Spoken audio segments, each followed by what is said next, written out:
ما عادت کردیم به خود تحقیری، عادت کردیم که فقط سیاهی‌های کشور رو ببینیم و چشمون رو تمام پیشرفتا ببندیم. میدونی کی این کارو با ما میکنه؟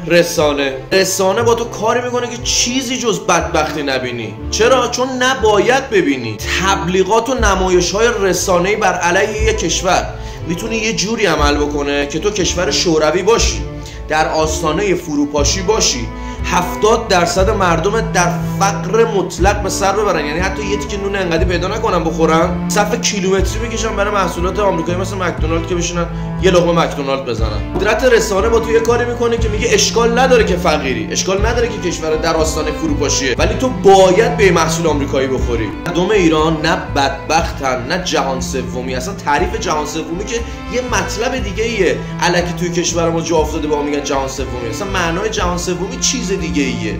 فقط اسیر دست رسانه ها شدیم. به من تو سبک زندگی خارجی رو القا میکنن که اگه اینجوری زندگی نکنی آدم بدبختی هستی.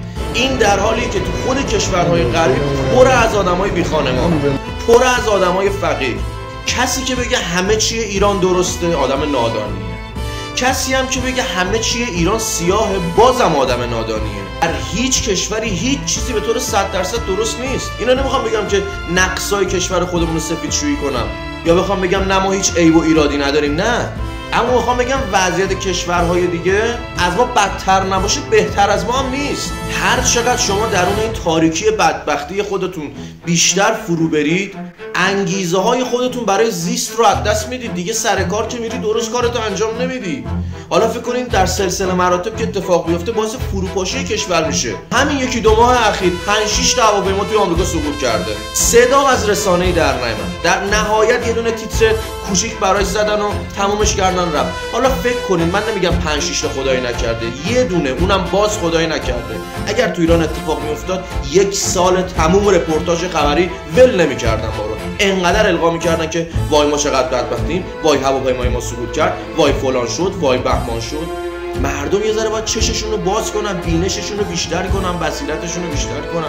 یا اصلا شما دقت کردید رسانه‌های مثل اینترنشنال BBC وقتی تیتر برای پیروزی یه ایرانی توی مسابقه ورزشی میخواد بزنه، نمیزنه قهرمانی فلان ورزشکار ایرانی، میزنه فرار از شکست و کسب مقام اول یک ورزشکار ایرانی.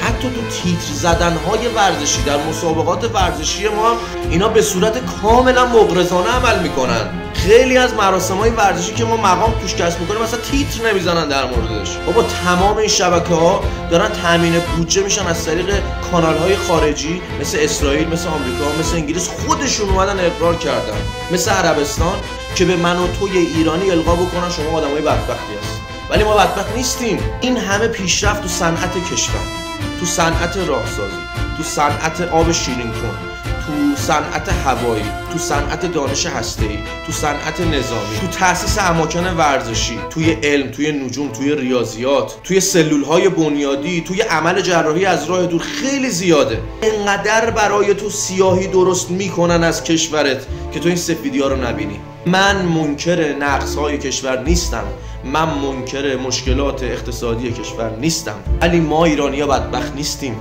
ما ایرانی‌ها همه چیمون سیاه نیست. اینقدر خود تحقیر نباشیم.